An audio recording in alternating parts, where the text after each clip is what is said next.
Alright, hey everybody, this is Kill2 coming from Hippie Town. I should be joined by Zastro. Are you there, Zastro?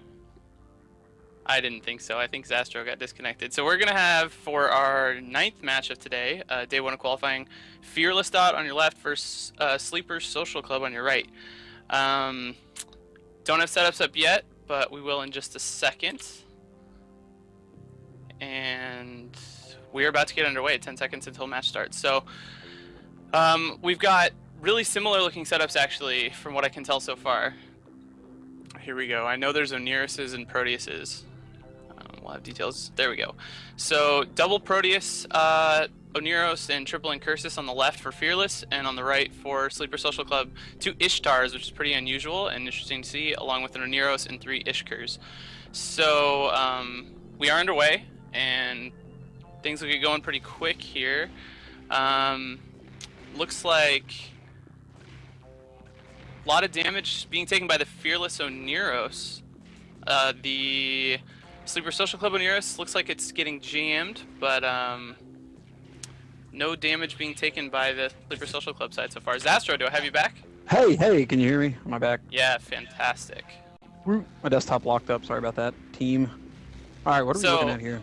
Yeah, we're in the middle of a match. We have Proteuses versus Ishtars, both sides supported by basically Incursus, Ishkar, really similar, and then an Oniros on each side. It's going to actually be really interesting because what you can see now from the EWAR effects, which as far as I know, by the way, are attempted EWAR mods, not necessarily successful ones. So in the case of jams, I believe we get an icon even if there isn't an actual jam. But we're seeing a lot of tracking disruptors, and obviously at least the Proteus team is really dependent on those Proteuses for damage. And so the tracking disruption coming from the Ishkars, and possibly the Ishtars as well, on the Sleeper Social Club side is causing a lot of trouble. So not a lot of damage being taken by Sleeper Social Club, whereas they are able to get some damage in on that Proteus, but so far the Oniros having no problem keeping him up. I never thought I would see the day where every single ship on the grid is Galente. Yeah, that is actually super unusual. It's a lot different. I'm trying to figure out what the Ishtars are doing. The Ishtars are particularly rare. They're obviously a ship bonus for drone use overall, and I suppose along with the new drone damage mods that got added. My camera's a little close. So there's new drone damage mods that these guys can put on the Ishtars to make them do damage that could compete with damage ships that would have been more popular in the past. And that might have something to do with why we're seeing them fielded. They are using bouncers, it looks like, so they're just kind of kiting around the outside of the field, doing damage with those sentry drones, which would have done less damage in the past than they do now, but still not looking like it's working too well. They're having a hard time getting through those Oniros traps. Yeah, it's interesting to see Galente kite teams, another thing that I've never seen before in past tournaments.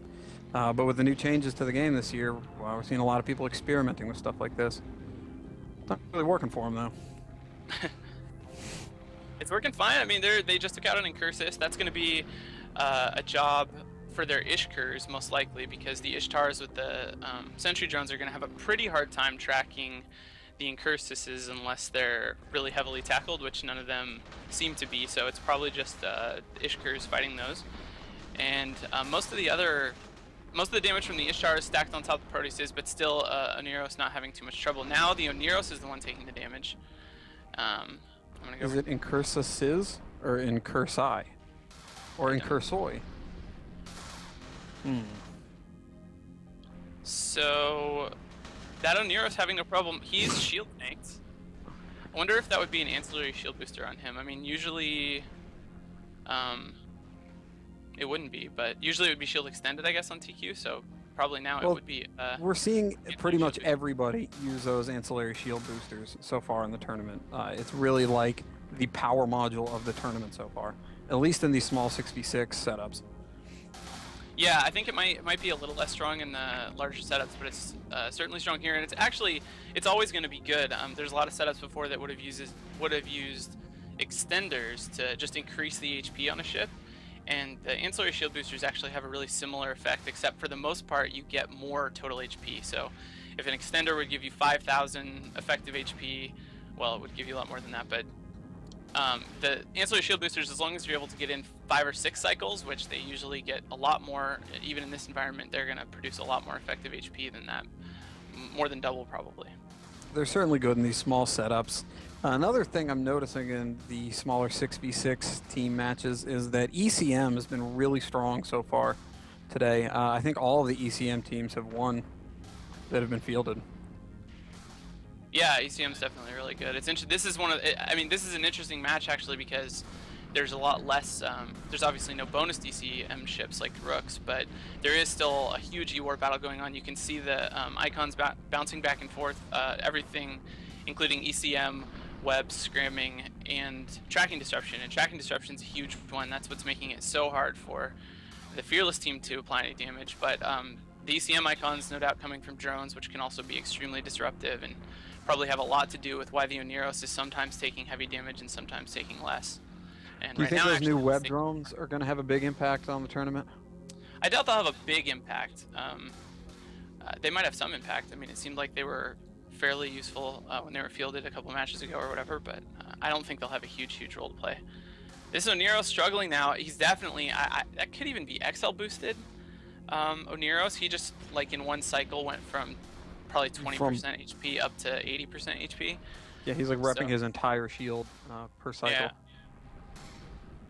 Something just died though. Oh my gosh, how did I miss that? The Sleeper Social Club Oneros just died. So I guess the Proteuses were able probably to catch up and get a tackle. I promise to have a little more reliable information about that kind of thing in the future, but my client is a disaster right now, so I'm mostly operating off of what you guys are. Yeah, I'm still trying to catch up after my computer crashed a minute ago. So I'm just watching the stream. Works for me. Yeah, I mean, it's obviously there's tons of information here.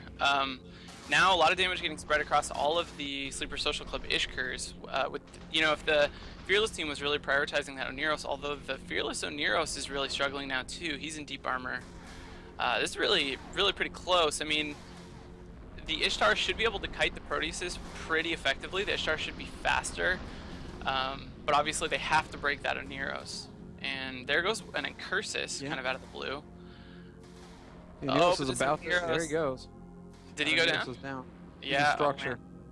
That's really interesting. I mean, with the Oneros, if they could have kept the Oneros up, I like Fearless's chances with the Sleeper Social Club Oneros down. But now that neither team has logistics, it'll be really interesting to see what happens. I mean, the Ishtars are going to have to try to just avoid getting tackled, and probably going to have to try and take out.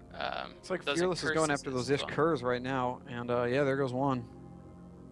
Dropping the tacklers. Yeah, interesting how the priority starts with the logistics. You have to take out their ability to rep so that you can even kill anything. But after that, support becomes a priority because you really need mobility, and you want all those E-War effects off. You want the Ishkar tracking disruptors off the field, and you want jam drones off the field. Both Ishkars and the Incursus is able to field drones. Ishkars especially with, I think, 5. Mid-slots have a big impact in the course of the match, so by knocking out the little ships, like the frigates that you can take out really easily, that's just less mid-slots, utility mids that they're going to have for tackling Evo or whatever. Definitely. And Streaks has just notified us in local that there's 3 minutes left, so it definitely might not be a complete wipe of the field for whichever team is able to win. This one's going to come down to points, for sure. Yeah, it probably will. And the Tech 3s are worth more than the Ishtars, so if... and there goes the last frigate on the Sleeper Social Club side. So I guess that means the Ishtars really want to kill the Incursuses? Because the Ishtars win if it's just... And those two Ishtars are not going to take down the Proteuses as it stands, so they probably not in this amount of time, right? Because the Proteuses were supposed to be supported by the Oneros, so it's not like they will have enormous tanks just on their own, but they still will always have a pretty substantial amount of effective HP. And the other problem for the Ishtars is that they're going to wind up having a hard time applying damage, because as the Proteuses chase them around the field, they're going to get farther away from the sentries. The Ishtars might have to switch drones or try to at least reposition the Proteuses so that more of the one of those Ishtars just got tackled. Proteuses yep. are getting on top Okay, of it. well that might do it. It looks like Incursus probably got a tackle. If the Proteuses are able to catch up, even one Proteus, it would definitely be enough to kill one of these Ishtars really quickly. So there's only about a minute left. Is that clock? Yeah, 1 minute. Streaks has said 1 minute in local, so there's certainly not a lot of time. If they can get a Proteus on top of this Ishtar, which it looks like now both Proteuses are near the Ishtar. Wow, the Proteuses are cap transferring. That's really interesting. I didn't Yes, notice they that. are. I wonder, that's like to support the Oneros, I guess?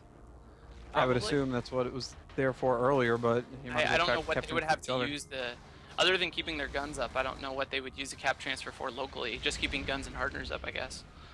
But this Ishtar, there's they're gonna get him. seconds. There's 20 seconds Looks left. like they're gonna get him. Yeah. Yep.